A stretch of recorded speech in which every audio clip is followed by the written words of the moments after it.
Let us continue with economic growth data, beginner series 305. What is economic growth data? I think the most important or famous metric is GDP, the gross domestic product. It measures the country's increase in economic activity and growth rates, but there are different types to display this. We will talk about this in this chapter. Also, what is kind of linked or closely linked to the gross domestic product. What are the key indicators to calculate this or to get a clue about this? Is the GDP growth rate. So it is the measuring of an economic expansion or contraction. So an economy can grow or it can shrink, and the GDP growth rate tells you how much it is growing or shrinking or just staying at the same. You have inflation, which reflects the price stability. So there most of the time is a currency or thing that the economy agreed on as an exchange. Nowadays, most of the times it's a currency of a country or economic region like the European region. So how high is the inflation in that region? So you take the currency most of the time, or the measurement, it can be anything, and then you check how high is the purchasing power of that one. If you create one basket or different baskets that consumer can buy in that economy. Central banks try to influence that inflation data. Most economies or economists agree on that 2% inflation is very good for the economy or the people and the companies living in that economy. If that's really good or not, the Bitcoiners are against this, but most of them are models, and most of those models are the base or the fundamentals of why people decide that way. And in most economies it works that way, that they have an inflation goal, and this inflation goal is most of the times near 2%, sometimes 3%, sometimes 4%, but the central bank tries to influence that through their decisions about the interest rates or general liquidity injecting, quantitative easing or quantitative tightening.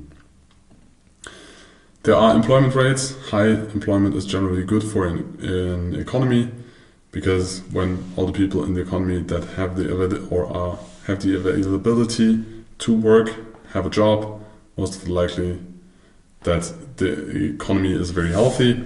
So low employment rates most of the time correlate with a strong economy. Strong economies have appreciating assets and a strong currency, because most of the time society is stable, politics is stable, financial or fiscal policy is stable as well. So investors from other countries, neighbor countries, or even in that country are willing to buy the assets in that country or the currency of the country itself. There is business sentiment, which measures the optimism or pessimism of businesses. So this is also in influencing investments. So how people plan, or people or companies plan ahead. So when they want to expand, they need to hire people before they expand, because otherwise they will have a work overload. Or if they want to create a new product and do some innovation, they also need to hire and spend and have a more riskier behavior of planning than not. So there's the business sentiment, which also has a big influence of the gross domestic product. And we have the consumer spending, which is the consumer in the economy itself. So most of the time the consumer is working, so it's part of the employment rate, but he earns money and he needs money or spends money to live. So it's also important to analyze or get information about how is the consumer thinking about its own economy, about the own politics, about his own financial situation, and is he willing to spend the money, or is he feeling unsafe and trying to save this money? Because if the economy wants to grow and everybody's just saving and not consuming, it's unlikely that the economy is going to grow. And we have the industrial production. This indicates the output, how much things are produced. Most of the times it's connected with the industrial sector. The less developed the country is, the more part of the economy most of the time is in the industrial sector. The more developed the country gets, the more or the bigger the service sector most of the times is getting. This is an example. It is an indicator, a combined indicator of the conference board. There are several of those outside, but you can see always it is about graphs. most of the time the gray background is when a recession happened. So in the early or in 2001, then of course financial crisis 2008, and we had a small recession in the beginning of COVID. But I think there also was an adaptation in the definition of what a recession really is. We'll dive into that, I think, on the next slide. But there are different indicators. You need to see what's working for you, all because it depends on where you live, what assets you trade, what time you trade, what time frame you trade, and most important, what assets do you decide to trade in the long term. But all of those things have an impact on your asset, and you should know about them. You don't need to study them, you don't need to understand them 100%, but you need to know that they are there, and you need to think about if it has a big influence on your trading decisions or the assets you trade. Let us continue with the next. What's the relevance for you as a trader? Economic growth data influences market sentiment. Always. It influences how companies behave, how consumers behave, how are the politics, and how much liquidity there is in the market. So growth data often leads to bullish markets, so bullish stocks or indices or stocks or assets in general, also real estate in that country, while weak data indicates downturns, which is more risk aversion for investors and should be also more risk aversion for you as a trader. GDP and other growth data impacts central banks. They don't gamble every morning, say, oh, now we raise interest rates and now we reduce them or lower them. They also look at the data, and based on that data, they make their decisions.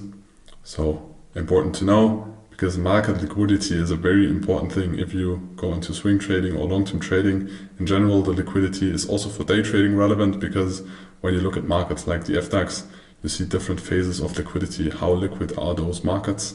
And you want liquid markets because that means less cost for you, the market's more efficient. You can trade more size without being recognized as a market player. So you need to know it, you need to understand it. That's why we implement it here in the Basics Beginner Series. There is an example of expectations of the IMF, International Monetary Fund, about growth of different economic regions in the world. You see past growth and future growth, so kind of positive or very positive. And you should analyze this and maybe search for, when you trade currencies, for a strong economy versus a weak economy, and try to make analysis out of this. Or search for stock trading long term, maybe just on the long side, if there are strong fundamentals in an economy or in your economy where you want to trade the stocks. So you need to know about this. Let us dive a little bit deeper into the gross domestic product. Let's just shorten it to GDP. So it measures the overall economic output of a country, measured most of the time in their own currency. It represents the total value of goods and services, so physical goods but also non-physical goods, produced in a country in a single year. And there is the so-called GDP per capita, because there are different numbers or different amounts of people living in a country or economic region, and therefore you need to adapt it, because the interesting information is how much value is created by one individual in that economy and not how much is that economy creating in general. Of course, a country like China with more than 1 billion people in the country most likely will produce or create more value measured than Germany, where only 80 to 90 million people are living, because they just have more people. It has to be that way, but most of the time it is that way. So there is an example of, I think it was the US, but it doesn't matter. You can see those numbers on several websites. For example, I think this one is from Trading Economics. I took it. For all different economies, in the long run, it's most of the time an exponential curve, because you have inflation and then you have interest on interest. And that's way the gross domestic product most of the time, or GDP in general, looks like.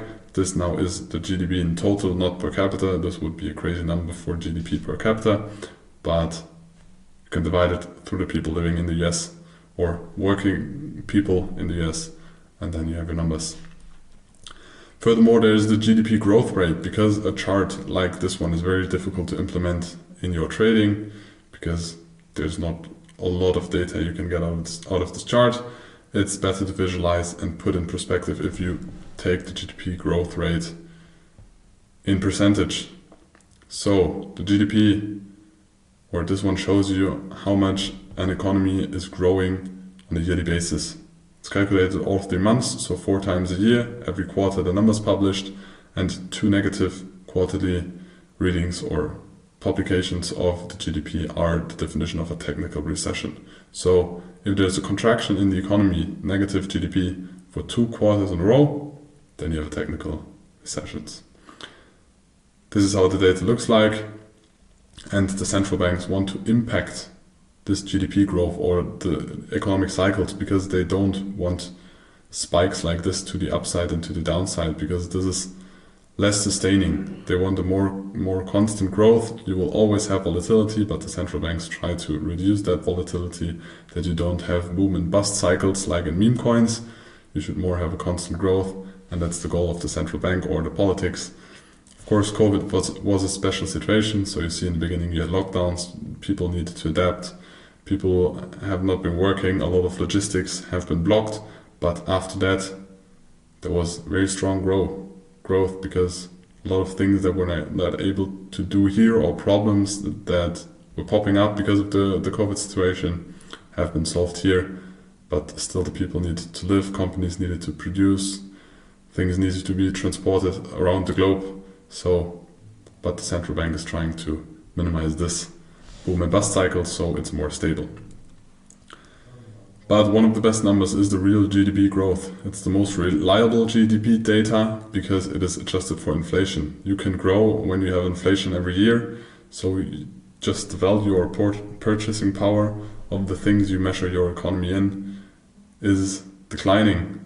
Then you have growth without, or you think you have growth without really having growth. So you adapt it for the inflation, and then you get a chart like this. Again, recessions are highlighted in gray. You should do this for every country, because when you have 2% inflation, your economy needs to grow more than 2%, otherwise your economy stayed the same size.